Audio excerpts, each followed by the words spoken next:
Hola, buenas tardes. Voy a presentar lo que comprendí de la lectura acerca del desentendimiento ético. Bien, primero que nada, ¿de qué trata la teoría de la desconexión moral de Albert Bandura? Bien, esta teoría propone que durante la evolución y el desarrollo del ser humano, la conducta del ser humano va ya siendo socialmente reforzada o castigada a través de la aplicación de diferentes procedimientos o mecanismos. Esto es decir, una regulación que con el paso del tiempo las personas van interiorizando mediante la socialización. Poco a poco, el ser humano va adquiriendo y desarrollando un sentido personal de la ética y la moral, pero también social, y que regula la conducta a partir de los valores que se van instaurando en la manera de ser de cada ser humano. Es decir, en palabras más sencillas, ¿qué es el desentendimiento moral?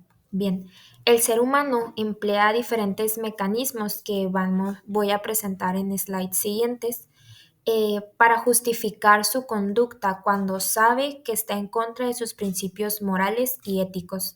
Es decir, cuando una persona va a cometer una conducta que sabe que está mal, ya sea desde su ética o desde su moral, se justifica mediante ciertos mecanismos para que esa conducta no le genere un conflicto referente a su moral y a su ética. Entonces, bien, ¿cuáles son esos mecanismos que utilizan las personas para justificar aquellas conductas que saben que van en contra de su ética? En primer lugar, tenemos la justificación moral. ¿A qué se refiere con justificación moral?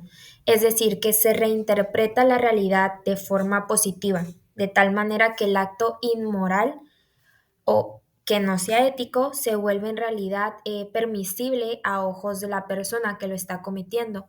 ¿Y cuál podría ser un ejemplo de ello? Bien, una persona roba dinero de la empresa en donde trabaja, pero lo justifica diciendo que es para pagar el tratamiento médico de su hijo que tiene cáncer.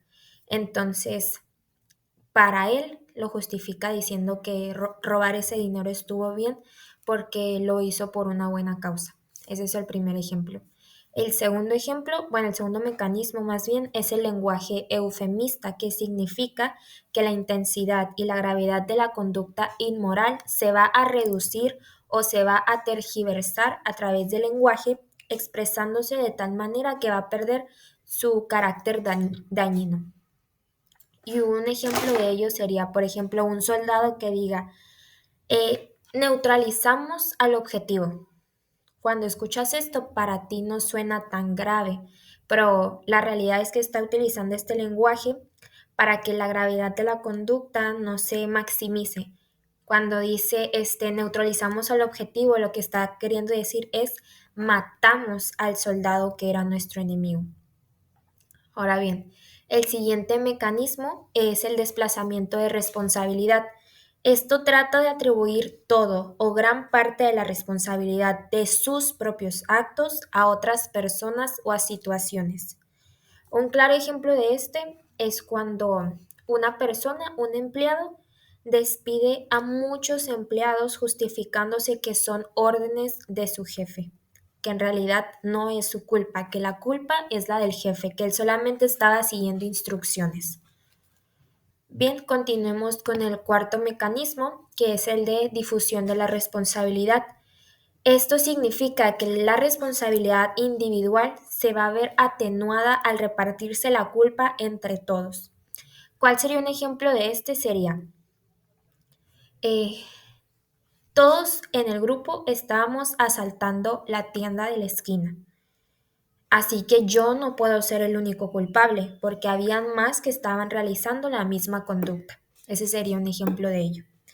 El siguiente mecanismo es la minimización de consecuencias, que significa distorsionar o considerar falsos o exagerados a los efectos de la conducta llevada a cabo.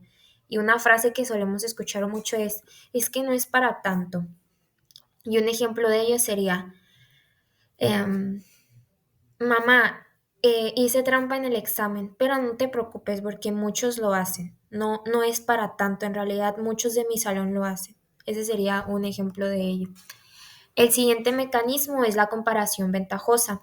que significa realizar comparaciones entre la propia conducta y otra considerada mucho peor, de tal manera que por comparación la primera no parece tan grave.